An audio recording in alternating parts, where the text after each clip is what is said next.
Alright, guys, so I'm here to talk about Medicare.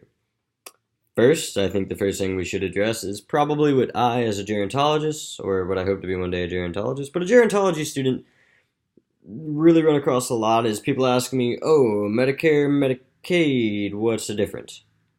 Well, the short, easy answer that we, as gerontologists, kind of usually use is kind of the anecdote that we care for the old and we give aid to those who need it.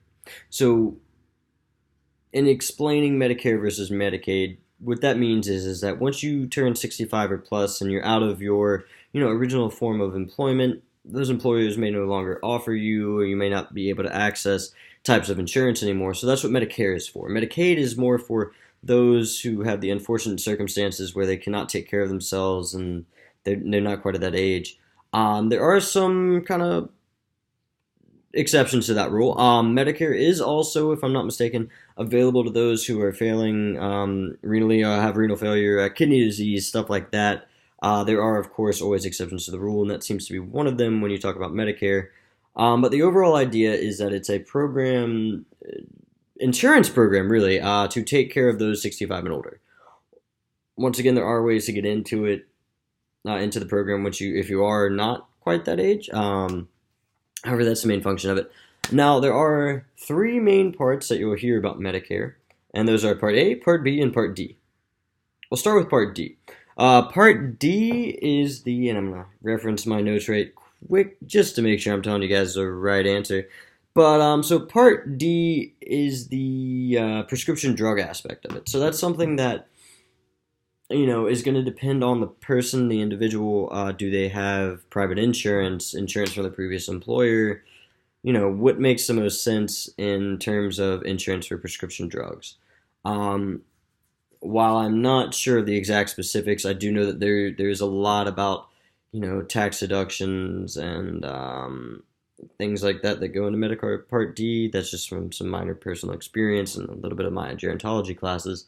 But overall, Part D is the prescription drug insurance, whereas Part A and B more reference medical services and such. So Part A is what, according to the website, is considered inpatient hospital coverage. So that's more of your emergency services. If you go and you need open heart surgery, Medicare Part A is going to cover stuff like that. Those inpatient procedures. I think we're all master students. We're familiar with what inpatient versus outpatient is. Essentially, do you stay the night? Do you get to go home? You're an inpatient. You're an outpatient. Continuing with that, Part B is the outpatient and the medical coverage. So those are more the diseases that we're going to all develop throughout our lives. I'm a type 1 diabetic. So I have a lot of outpatient visits. I have a lot of outpatient medical care. Something that resonates with that Part B. Once you get older, if you're experiencing cardiovascular issues, then you're going to have more doctor's visits. You're going to be getting those EKGs. You're going to be on that lisinopril. You're going to be having these issues that require not immediate medical services, but you want to keep an eye on over these long stretches of time. So with that kind of basic idea of what Medicare is and Medicare Part A and B and D, we now need to start addressing. Sorry, referencing my notes again. What really is the benefit of Medicare? Like, why should we pay part of our income every month to this whole thing that drops our gross from our net? Why does that matter? What Medicare really does is it serves as protection, and while I hope that we all are able to obtain savings and investment accounts, that we don't have to worry about public services, that we're all able to afford to be able to pay our bills without insurance, that'd be great. However, not everybody is able to do that. And so what this does is it's really protection, not only for people who won't achieve the same levels as everybody else, but also for the rest of us, as we all pay in. And it's just essentially it's a giant insurance fund to really help better take care of everybody. Just like Social Security, actually, Medicare is part of Social Security. I think it was in 1976. I might be wrong about that. But in 1976, it became a part of Social Security. And the whole idea behind it is it provides that safety net. We're all here to take care of ourselves, but also, our neighbors. This is a public admin class. I'd assume a lot of us have nonprofit experience.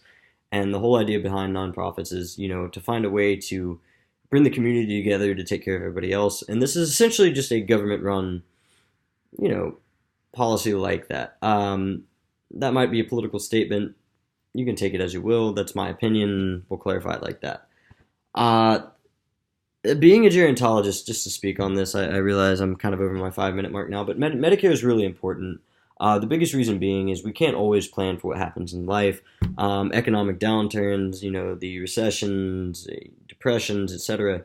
There's always something that could happen, and it's always nice to know that there's some sort of safety net, and this is one of those.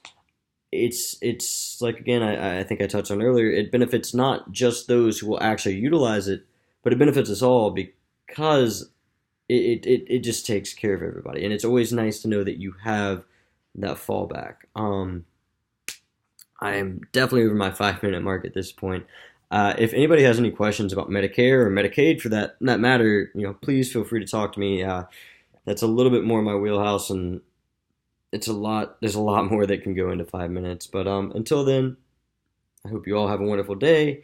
And this is Alexander finishing his super brief talk about Medicare. Thanks.